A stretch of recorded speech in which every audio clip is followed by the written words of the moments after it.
Once upon a time, school was about teaching and learning, like actually learning. But now, what has it become?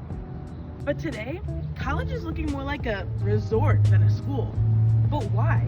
And why are these schools just chasing our tuition dollars instead of actually wanting us to learn and actually wanting to teach us? They've turned us students into consumers and customers rather than students. To attract us customers, schools have started marketing the college experience. And what does that even entail? They're building us new dorms, fancy gyms, new dining halls. But what does it give us?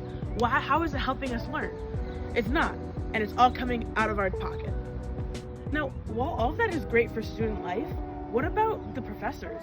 Why aren't they being encouraged to teach? Instead of being encouraged to teach, professors are encouraged to focus on their research. And while that's great and it leads to new fun things for the world, what about the students? What about the main reason we're at school? Well, think about this. Professors, when they research, are making money for the school. They're bringing prestige to the school. But they're not encouraged to teach, so what's even the point anymore? Professors are stuck. Students feel disconnected, and, well, if you really think about it, it's really hard to find actual learning going on college campuses.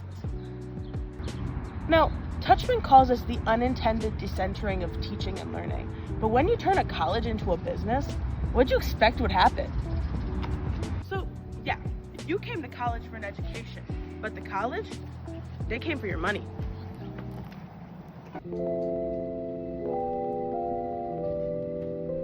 Once upon a time in America, everyone was told that the secret to success was simple. Go to a 4-year college, get a degree, and live happily ever after.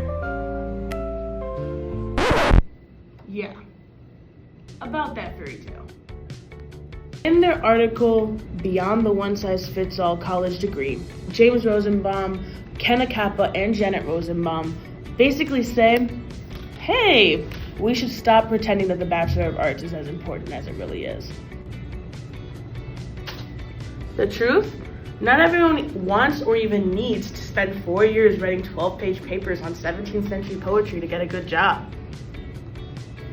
Turns out, certificates and associate degrees in fields like healthcare, IT, and business can get you a stable, decent-paying job. And sometimes it's even faster than it takes to finish one semester of college algebra. Which I haven't passed, by the way. And while we're out here thinking BA or bust, well, employers are out there like, can they show up on time? Use a spreadsheet. Talk to people without making it weird.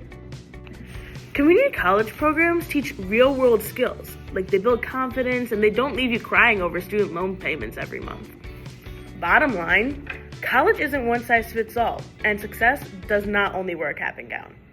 Welcome back to Spilling Tea with Saucy. Alright, it's time for some real talk. Have you ever wondered why academia still feels like an old boys club, even with women literally everywhere on campus? Well, the not-so-pink ivory tower by Anne Mullen spills all the tea on the academic world, and spoiler alert, just because women are in the ivory tower does not mean that they're running the place. Women are getting degrees at record rates, don't get me wrong. They're teaching, publishing, researching, leading departments, and in theory, it looks like equality. But Anne Mullen is like, hold up. Let's not confuse representation with real power, because the structure of academia is still built by and for men. The expectations, the reward systems, the neutral standards, but they're anything but neutral. Women are expected to do it all, like publish top-tier research, mentor students, serve on diversity committees, and deal with being underestimated, like constantly. If a man takes charge, he's a leader, but if a woman does the same thing, she's intimidating and too much. Does this sound familiar to you? Because I know for me it does. And if you're a woman of color, forget it, it's even more complicated.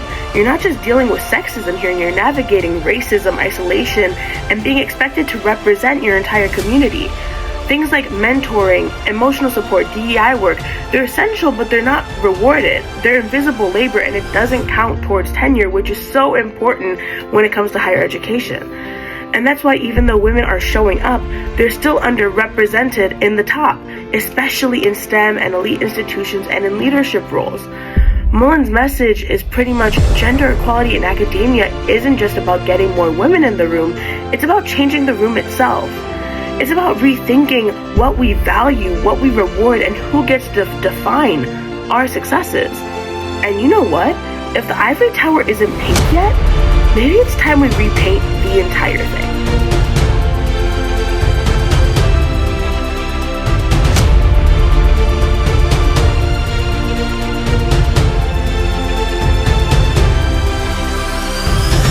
Okay, can we talk about something real for a sec? Because I was just at the student organization meeting, and I swear, everyone there already knew what to do, what to say, who to talk to, and I was just over there trying to figure out like what the club even does in the first place. And like I've done some research on this in the past, and it's not just awkward, it's systemic. And the sociologist Jenny Stuber, she pretty much explains this all in her article at the Activities Fair, how class and culture matter for becoming involved in college. And she basically says that your social class, so like how you grew up, shapes whether or not you feel comfortable jumping into like college clubs or just staying on the sidelines. So like middle class students, they've been doing this forever, like clubs, volunteer opportunities, leadership positions, all that jazz. So when they hit college, this is kind of like, of course I'm gonna join a club, it builds my resume. But like middle class or like lower income, working class, first gen students, the whole vibe is different. Like you're juggling a job, helping out at home, trying to pass Chem 101, and now I'm expected to like network over pizza. And even when like you do show up, no one tells you how to navigate it. Like what's gonna help my future, which organizations actually matter. It's like this secret game that no one explained the rules to, and I didn't even know I was playing a game in the first place, you know? Like, how am I supposed to do this? Stuber calls this cultural capital. It's like all the little things that middle class students just know how to do that help them succeed. Meanwhile, like other students feel lost even if they're just as smart. I mean, like they got into the same universities, they must have at least some level of like the same intelligence. So yeah, it's not about being lazy or uninterested, it's about access to the unwritten rules of a game that doesn't even, when no one's told that you're even playing the game. And and college isn't just about like getting in, it's about knowing how to do college. And that's pretty much what Stuber's article breaks it all down.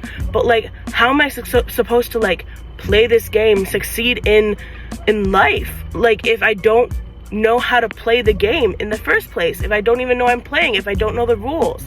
It's not fair. But what if we could change the system? Have you ever wondered how your friend group can be affecting your grades? Well, Janice McCabe has some answers in her article, Friends with Academic Benefits, so let's break it down. McCabe's research shows that college students' friendship networks actually play a huge role in their academic success or their academic failures. So there are 3 types of friendship networks that really affect how students do in school. Okay, so first up, we have the tight knitters. So these are the students that have one big group of friends and they do everything with them. They party, they study, they live together. But like the downside, what if they're not actually focused on their studies? You may find yourself skipping study sessions for hangouts, which we totally have never done, ever. So next up, we have compartmentalizers. So these people really have 2 separate friend groups, one for hanging out and one for studying. So it really gives them time to like be able to be with those people that will let them hit the books, but also be with those people that let them let loose and have fun. The final type are samplers. These types of people, they have multiple different friend groups, multiple different people that they hang out with, which means that they get multiple perspectives on life.